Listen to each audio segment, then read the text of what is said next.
The notification came through while David was elbow-deep in murky water, checking the fence line of the Crocodile sanctuary. His tablet buzzed 3 times, which meant priority message. He ignored it. The big male in this enclosure had been testing the barriers lately, and David needed to make sure everything was secure before the wet season hit. "Boss, you gonna check that?" Riley called from the observation platform. The young intern had been with the sanctuary for 6 months now, and still jumped at every notification. "In a minute," David said, running his hand along the reinforced steel. The water was warm, thick with sediment. Somewhere in the brown murk, 18 feet of prehistoric predator was watching him. He could feel it. After 20 years working with crocodiles in Australia's Northern Territory, David had developed an instinct for when he was being hunted. He finished the inspection and climbed out, water streaming from his work pants. The tablet buzzed again, 4 times now. That was unusual. The message header made him blink. "Galactic Council diplomatic transmission, right," David muttered. Spam is getting creative, but the message had proper encryption codes. Earth had only made contact with aliens 8 months ago, and David had watched the news like everyone else. Massive ships appearing over major cities, peaceful introductions, humanity joining some kind of galactic community.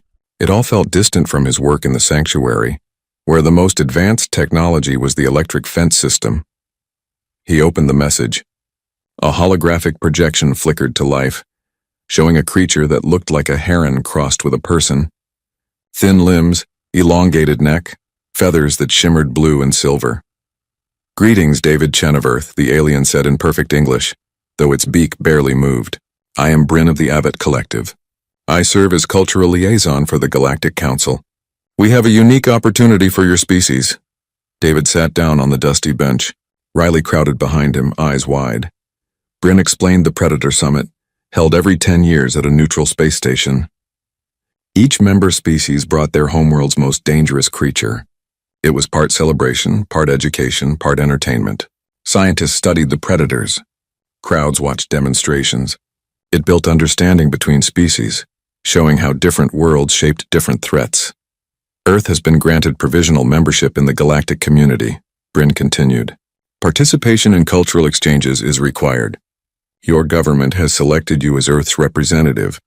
Given your expertise with dangerous fauna, you will have 3 weeks to prepare. Transportation will be provided. All expenses covered. Please confirm your acceptance within 48 hours. The hologram ended. David and Riley stared at the blank screen. "That was real, right?" Riley asked. "Not some elaborate prank?" David played it again. Then he called the number listed for Earth's Diplomatic Corps, a branch of government that hadn't existed a year ago.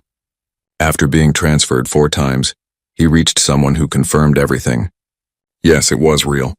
Yes, they wanted him. Yes, he needed to choose a creature from Earth. "Make us look good," the bureaucrat said, "but don't scare anyone. We're trying to build friendly relations." David ended the call and walked to the main enclosure. The big male was there, floating at the surface like a log. Brutus was his name, though David always felt the name didn't quite capture what the animal was. 18 feet of muscle and bone, over 2,000 pounds, scarred hide from decades of territorial fights, eyes that had watched the world with patient, ancient hunger since before humans built their first cities. "What do you think?"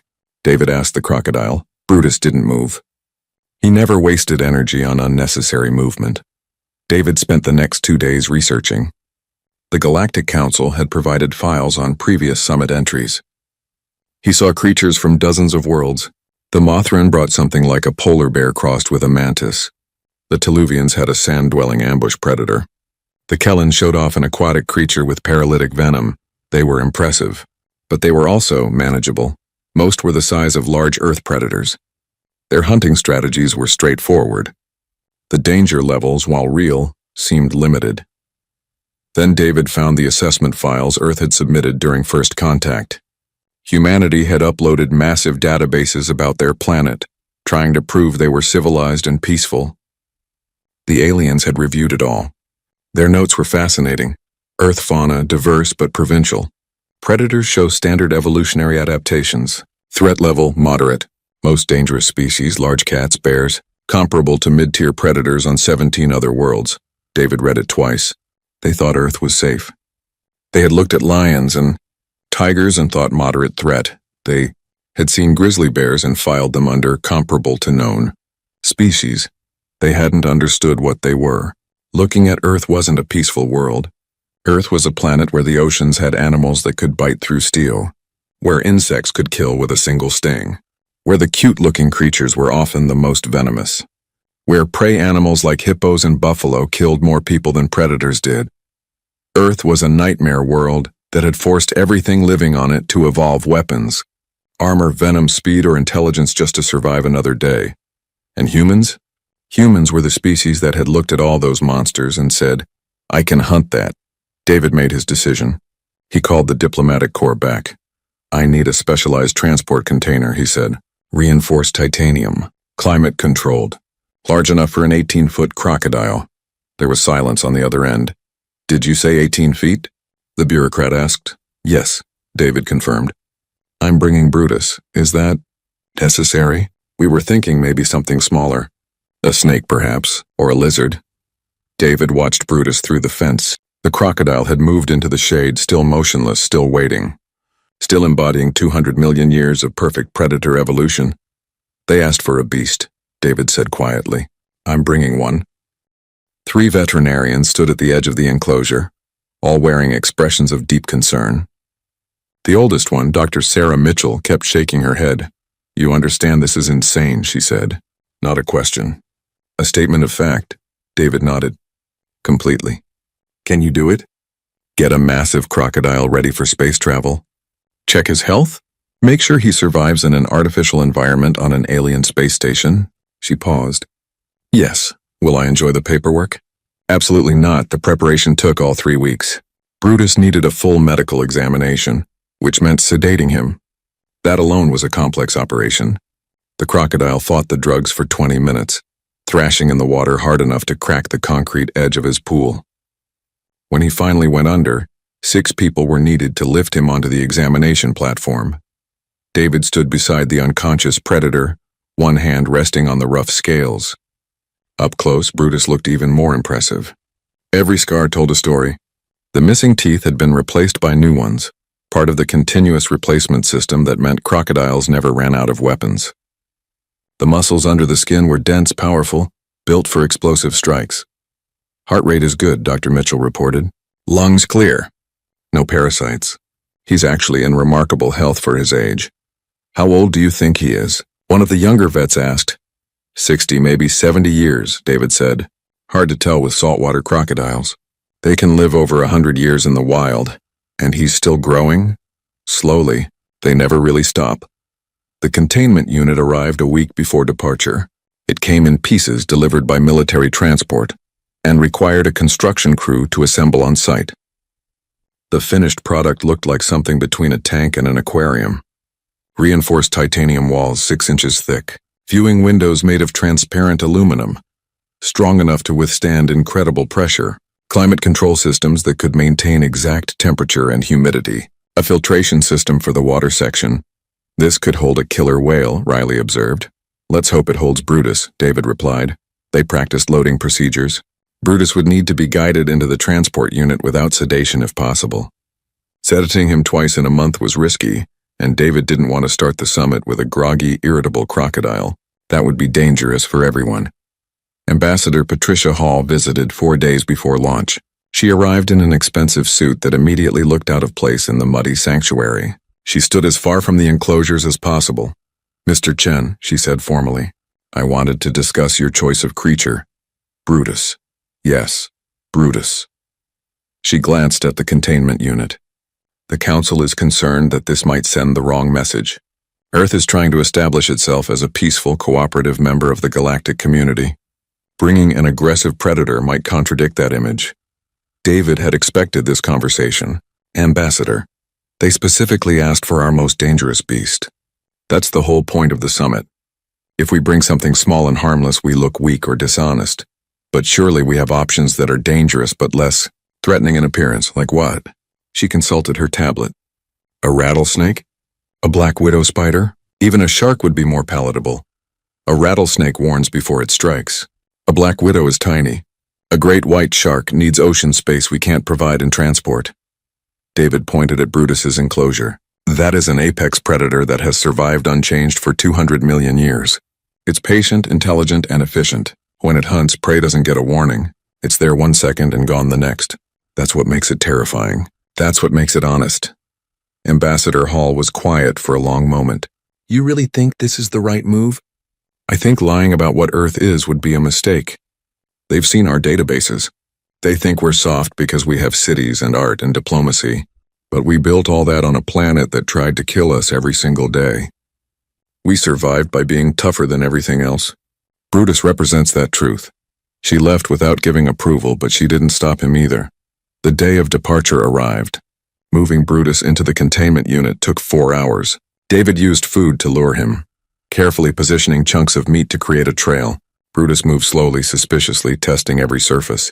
When he finally entered the unit, David sealed it quickly. Through the viewing window, Brutus explored his temporary home. The unit had both a water section and a dry platform. Temperature was set to match his preferred range. Lighting mimicked the Australian sun. It wasn't perfect, but it was the best they could do. The transport ship arrived at a military airfield. It wasn't what David expected. Instead of a massive vessel, it was sleek and relatively small, about the size of a large cargo plane. The pilot was human, a woman named Rodriguez who had been trained by alien instructors over the past 6 months.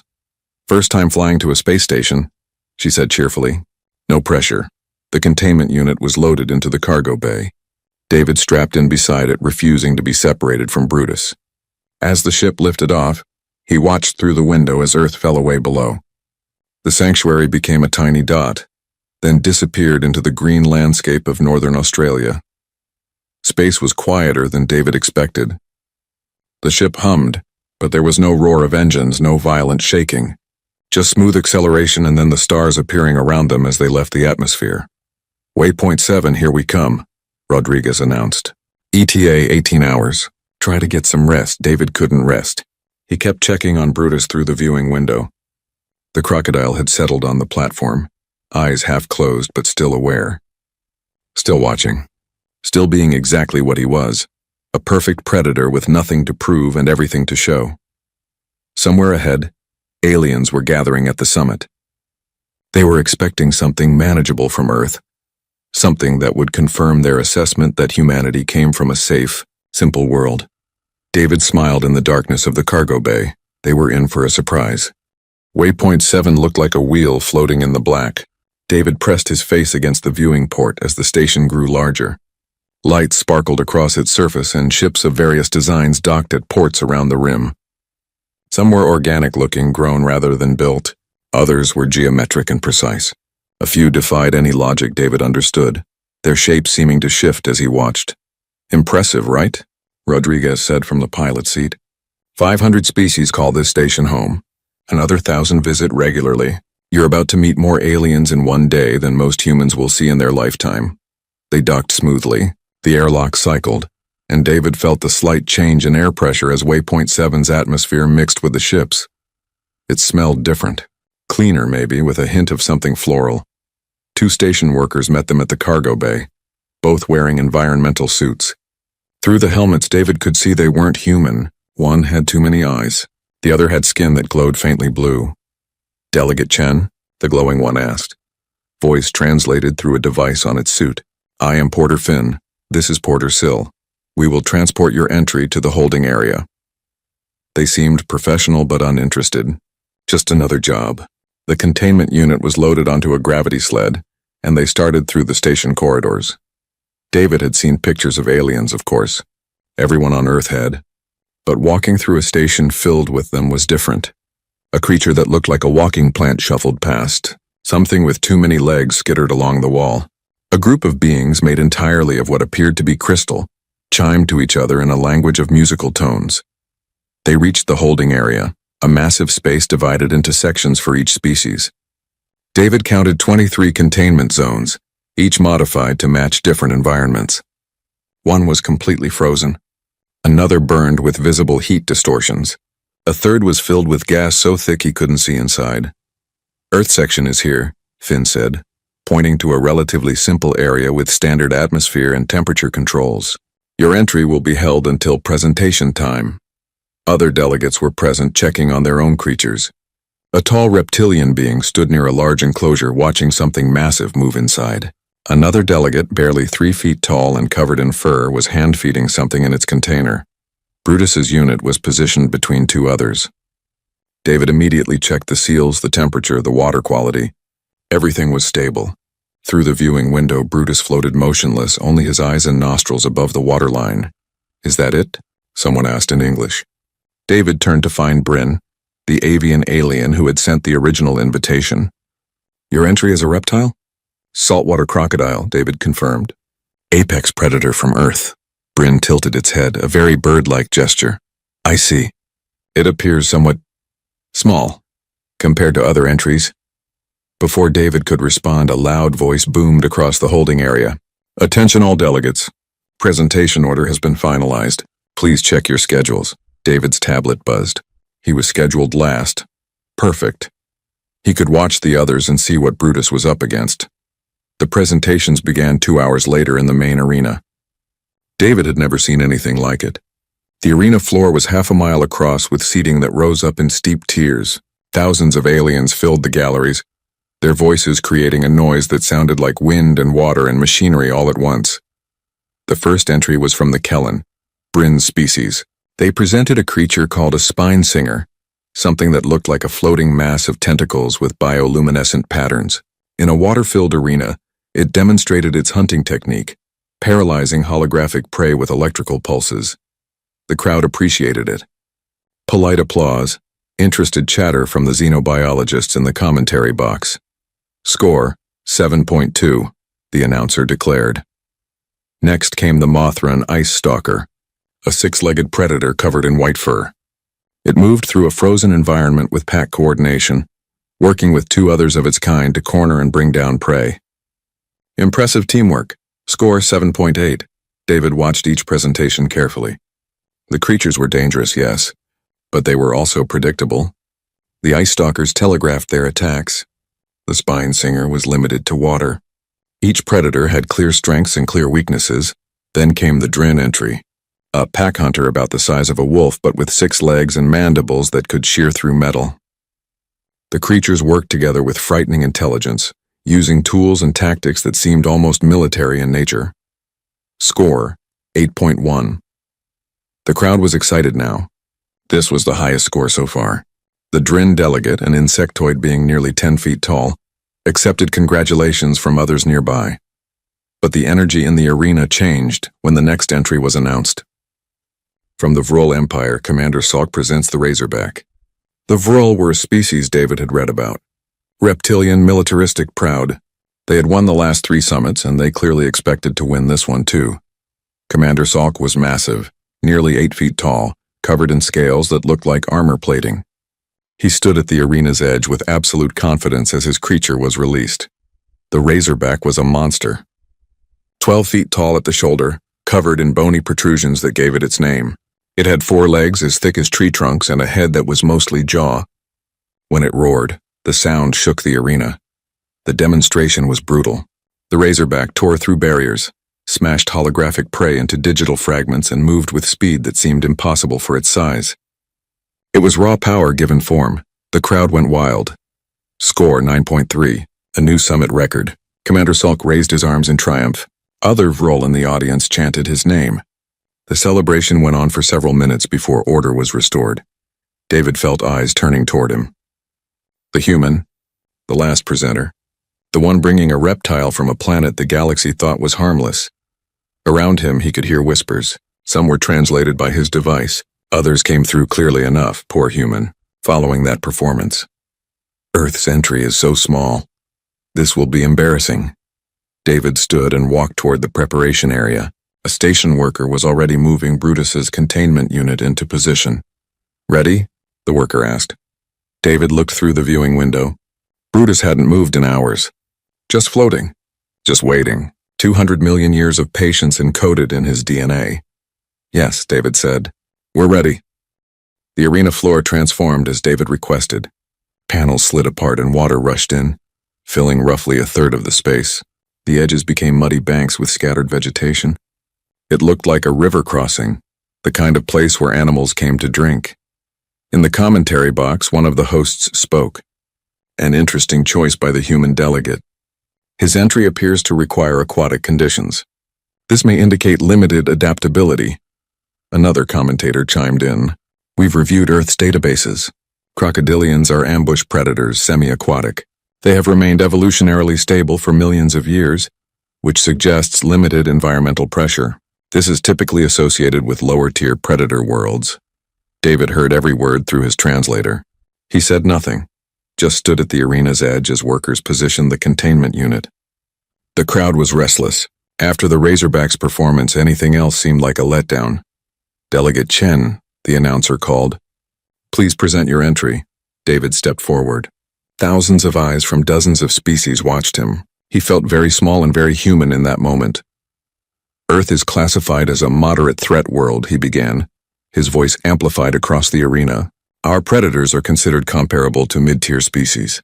This assessment is based on data we provided during first contact. He paused, looking at the containment unit. That assessment is wrong. A ripple of interest moved through the crowd. Commander Salk, still basking in his victory, watched with barely concealed amusement. David activated the release mechanism. Hydraulics hissed. The containment panels began to slide open.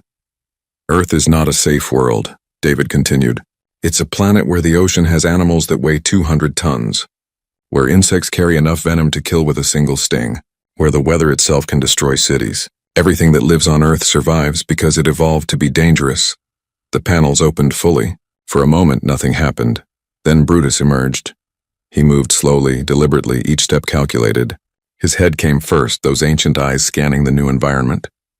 Then his body, 18 feet of scarred hide and compact muscle. His tail dragged behind him, thick and powerful. The crowd went silent. Brutus was bigger than they expected. The viewing windows had hidden his true scale. Now in the open arena, every detail was visible. The scars from decades of territorial battles. The teeth visible even with his mouth closed. The claws that dug into the arena floor as he walked. But more than his size, it was something else that caught them. Something in the way he moved. Patient. Unhurried. Like he had all the time in the world. Biometric readings are coming in, one of the commentators said, voice uncertain now. Bite force estimates at... That can't be right. Rerunning the scan, Brutus reached the water's edge. He paused, testing the temperature with one foot.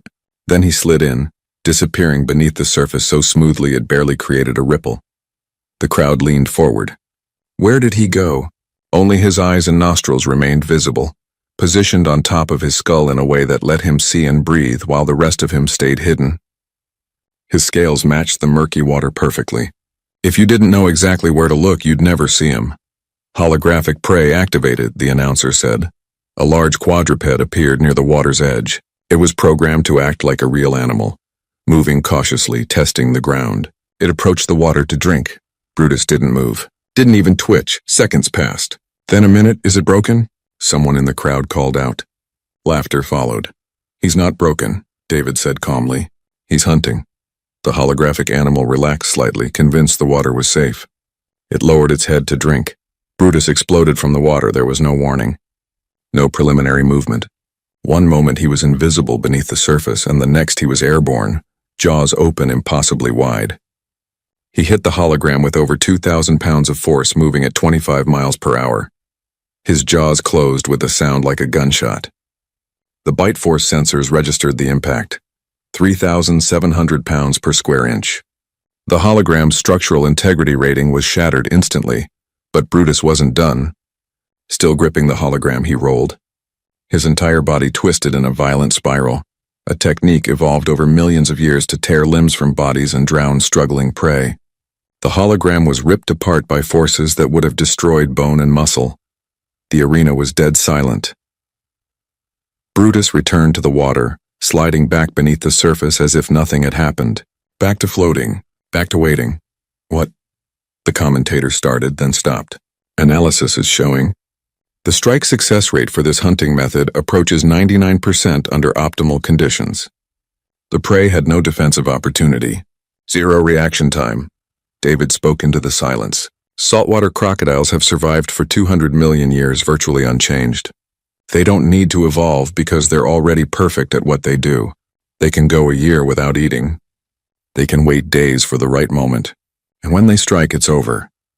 He gestured to Brutus, still floating motionless in the water. This isn't the largest crocodile species on Earth. It's not our most venomous creature. It's not our fastest or our strongest, but it represents something important about my world. Earth doesn't produce creatures that are just dangerous. Earth produces creatures that are patient, intelligent, and efficient. More data was flooding the screens now. Bone density readings, muscle composition analysis, armor plating thickness. Every number that came back made the xenobiologists more agitated. Request additional testing, one of the judges called out. David nodded. Of course, they ran Brutus through different scenarios. Different terrain types, different prey behaviors, different environmental conditions. In every test that included water, Brutus was the perfect predator. On land, his explosive short-distance speed surprised everyone. His armor plating proved resistant to simulated attacks that would have wounded other creatures. But it was his patience that disturbed them most. In one scenario, he waited 47 minutes for holographic prey to enter his strike range. He didn't get bored. Didn't get distracted. Just waited, completely still until the moment was right. Then he struck and it was over in seconds. Commander Salk had stopped smiling. He watched Brutus with an expression that might have been respect or might have been concern. Bryn stood beside David, feathers puffed up in what might have been stress. You said Earth was classified wrong. Yes, David replied, watching Brutus settle back into his hunting position. How wrong? David thought about the great white sharks prowling Earth's oceans, the polar bears that could smell prey from miles away, the hippos that killed with casual violence, the Cape buffalo that held grudges, the box jellyfish whose sting caused agony beyond description. Very wrong, he said quietly. The announcer's voice rang out. Judges, please submit your scores for Earth's entry. The judges took longer than usual. David could see them through the transparent wall of their observation room, gesturing animatedly. One was pulling up files on multiple screens. Another seemed to be arguing with two others. The delay stretched from minutes to nearly an hour. The crowd grew restless. This had never happened before in Summit history. Finally, the head judge approached the announcement platform. His name was Krell, a massive quadruped whose species David didn't recognize. His armored hide was scarred from what looked like a lifetime of battles. There has been considerable debate, Krell said, his deep voice carrying easily across the arena. The traditional metrics we use for evaluation are proving insufficient for this entry. Murmurs spread through the crowd. The Razorback is a warrior, Krell continued. Powerful, aggressive, dominant through force. It scores exceptionally high in direct confrontation scenarios. However, the Earth entry represents a different category of threat entirely. He gestured toward the water where Brutus still floated, patient and eternal. This creature does not fight. It executes. Prey animals do not escape, because they do not realize they are being hunted until the moment of attack. The success rate is not simply high, it is effectively absolute within the creature's preferred environment. Commander Salk stood abruptly. This is ridiculous. My Razorback would destroy that overgrown lizard in direct combat. Perhaps, Krell said calmly. But the Razorback would never get the opportunity. It would be dead before it knew the crocodile was there. That is the point. The silence that followed was profound. Furthermore, Krell continued, we have reviewed Earth's biological database more carefully. The crocodile is far from the most dangerous species on that world. There are ocean predators 3 times its size, land predators that hunt in packs with tools, creatures so venomous that death occurs in minutes, and perhaps most disturbing, Earth has mammals that weigh several tons and kill purely out of territorial aggression, not for food. David watched as the implications spread through the crowd like ripples in water. The score for Earth's entry, 9.7. The arena exploded. Some species cheered, others protested. Commander Salk was shouting something that the translators couldn't parse. His fellow Vrol tried to calm him down. David felt numb. 9.7. The highest score in Summit history. Bryn appeared at his elbow. You need to come with me now. They rushed through service corridors away from the chaos of the arena. Bryn's feathers were flattened against its body in clear distress. Do you understand what you've done? Won the summit? Revealed that humans come from a death world. Bryn stopped walking and turned to face David. The Galactic Council classifies worlds by threat level. It determines trade access, military restrictions, colonization rights. Earth was listed as moderate threat. That classification is being revised as we speak. They reached a private communication room. A holographic display showed Ambassador Hall, along with several other humans David didn't recognize. They all looked stressed. "Mr. Chen," Ambassador Hall said, "we've been contacted by 17 different species in the last hour. Some want to establish closer ties immediately. Others are calling for restrictions on human expansion. The Council has called an emergency session." "I did what was asked," David said. "I brought a beast from Earth." "You brought proof that Earth is far more dangerous than anyone realized," one of the other humans said. He wore a military uniform. "Every species is now reassessing their first contact data. They're looking at our survival rates, our history, our evolution, and they're terrified." The hologram shifted to show news broadcasts from across the galaxy. David couldn't understand most of the languages, but the images were clear. Footage of Brutus's strike replayed over and over. Comparisons to other predators. Charts showing Earth's biodiversity of dangerous species. One broadcast showed a picture of a honey badger with text that translated to small. Earth predator reportedly attacks creatures 50 times its size. Another showed a box jellyfish with the caption, "Transparent ocean creature. Carries enough toxin to kill 60 humans. They're going through everything," Ambassador Hall said. "Every species we uploaded to the database, and every single one is making them more nervous." David sat down heavily. "I didn't mean to cause an incident." "You didn't cause an incident," the military officer said. "You revealed the truth. Honestly, it's better they learn now than later. The last thing we needed was to be underestimated." Over the next several hours, David gave interviews. He spoke with xenobiologists who wanted to understand Earth's evolutionary pressures. He explained to terrified civilians that humans weren't violent conquerors. They were survivors who had learned to coexist with monsters. One interview stood out. A young alien, barely adolescent by its species standards, asked him a simple question. "Are humans afraid of these creatures?" David thought about his 20 years working with crocodiles. The respect he felt every time he approached an enclosure. The careful protocols. The constant awareness that he was near something that could kill him effortlessly. "Yes," he said honestly. "We're afraid. Fear keeps us alive. But we also understand them. We protect them. Some of our fiercest predators were nearly extinct because we hunted them too successfully. Now we work to save them. We build sanctuaries. We study them. We make sure they survive." "So why?" the young alien asked. "Because Earth made us what we are by being dangerous. We owe it to our world to preserve that danger. Without the predators, we never would have needed to become intelligent, to cooperate, to build tools. They made us human." The interview was broadcast across multiple networks. David didn't realize it at the time, but those words would shape how many species viewed humanity for years to come. When he finally made it back to the holding area, exhausted and overwhelmed, he found Brutus exactly where he'd left him, floating peacefully, eyes half closed, unbothered by the chaos he'd caused. David put his hand against the viewing window. "You did good, old friend. You showed them what Earth really is." Brutus's eye opened fully, fixing on David with that ancient, patient gaze.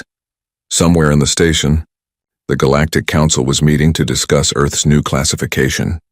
Species were forming new opinions about humanity. The entire political landscape was shifting.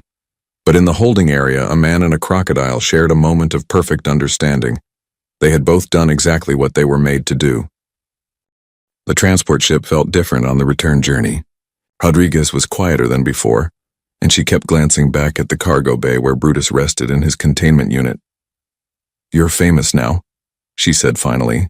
"Both of you. There are betting pools on what Earth will bring to the next summit."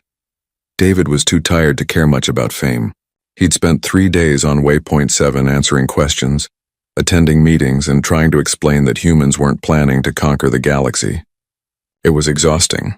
What's winning the betting pools? Great white shark is the favorite. But there's a surprising amount of money on something called a hippo. Rodriguez checked her display. "Why are people afraid of hippos? They look friendly. They kill more people in Africa than any other large animal. Territorial, aggressive, and they can run faster than humans despite weighing 4,000 pounds. Rodriguez was quiet for a moment. "Earth is really messed up, isn't it?" We prefer to say diverse, David replied. Earth's atmosphere had never looked so beautiful. The blue curve of the planet, the white swirls of clouds, the green and brown of continents. Home, where everything was trying to kill you, but at least you knew what to expect. The landing was smooth. They touched down at the same military base they'd left from, but this time there was a crowd. News crews, government officials, and what looked like half the staff from the sanctuary. Riley was right at the front, jumping up and down and waving. David supervised as Brutus's containment unit was unloaded. The Crocodile had handled space travel better than expected. According to the monitoring systems, his stress levels had remained low throughout the entire journey. Mr. Chen, a reporter shoved a microphone toward him. How does it feel to be the man who changed humanity's place in the galaxy? Tired, David said honestly. Can I get Brutus home first? But the questions kept coming. What would Earth bring next time? Was he afraid of Brutus? Did he think humans could survive on other death worlds? The noise was overwhelming. Security finally cleared a path and they got Brutus loaded onto a transport truck. David rode in the back, one hand resting on the containment unit as they drove north toward the sanctuary. The news kept playing on every screen. Earth's classification had been officially changed from moderate threat to high threat. It was the fastest reclassification in Galactic Council history. The decision came with new protocols. Human expansion would be monitored more carefully. But it also came with new opportunities. Species that had dismissed Earth before were now eager to establish trade relationships. They respect us now, Ambassador Hall had told David before he left, because they understand we survived something they couldn't. The sanctuary looked exactly the same. Same dusty paths, same enclosures, same sounds of water and wildlife. David had traveled to a space station, met dozens of alien species, and changed humanity's destiny. But here, nothing had changed. Getting Brutus back into his regular enclosure was a careful process. They'd expanded it during David's absence, adding more water space and better environmental controls. When the containment unit opened, Brutus moved slowly back into familiar territory.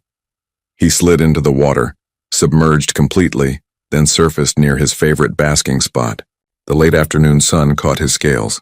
He looked for all the world exactly like what he was, an ancient predator perfectly content, unchanged by his journey to the stars. Welcome home, buddy, David said quietly. Over the following weeks, life tried to return to normal, but normal had shifted. The sanctuary received funding it had never dreamed of. The government classified it as a cultural heritage site. Tourists came from around the world to see Brutus, the crocodile that had shocked the galaxy. Scientists requested visits, both human and alien. David found himself giving tours to xenobiologists who wanted to understand Earth's evolutionary pressures. They were fascinated and horrified in equal measure. One alien scientist, a gentle being named Tillin who had hosted the summit commentary, visited specifically to see Brutus. It stood at the observation platform for hours, just watching. I have studied predators from 200 worlds, Tillin said finally, but I have never seen patience like this. On my world, predators chase their prey. They compete through speed and endurance. But this creature, it simply waits for the world to bring food to it? That's exactly what he does, David confirmed. He can wait for days if necessary. Crocodiles have one of the slowest metabolisms of any large predator. And humans evolved alongside creatures like this? Humans evolved because of creatures like this. We had to be smart to survive. Tillin was quiet for a long moment. I understand now why the council was concerned. A species that survives a world like this must be formidable indeed. Messages came from across the galaxy. Other Death World species made contact, forming what they jokingly called the Survivors Club. Planets with extreme conditions, dangerous fauna, violent weather patterns. They shared information, compared notes, and found common ground in their harsh origins. Earth's full membership in the Galactic Council was approved unanimously. No more provisional status. Humanity was recognized as a Tier 2 species, with high potential for growth and contribution. The next Predator Summit was already being discussed, even though it was 10 years away. Speculation ran wild about what Earth would bring. David received hundreds of suggestions. Great white sharks, grizzly bears, Komodo dragons. Some people even suggested bringing a human and demonstrating persistence hunting. David ignored most of it. He had made his point. Earth was dangerous, yes, but it was also beautiful. The same harsh conditions that created Brutus also created incredible diversity, complex ecosystems, and ultimately humanity itself. On quiet evenings, David would sit at the observation platform and watch Brutus. The crocodile never acknowledged him specifically, but there was a comfort in the routine. David would talk about his day, about the aliens he'd met, about how strange it was that a reptile from northern Australia had become the most famous animal in human history. Brutus would float, patient and eternal, exactly as his ancestors had floated for 200 million years. 6 months after the summit, David received an official communication from the Galactic Council. They wanted to establish a research station on Earth, dedicated to studying Death World evolution. Scientists from across the galaxy would visit to learn how life adapted to such hostile conditions. Ambassador Hall asked for David's opinion.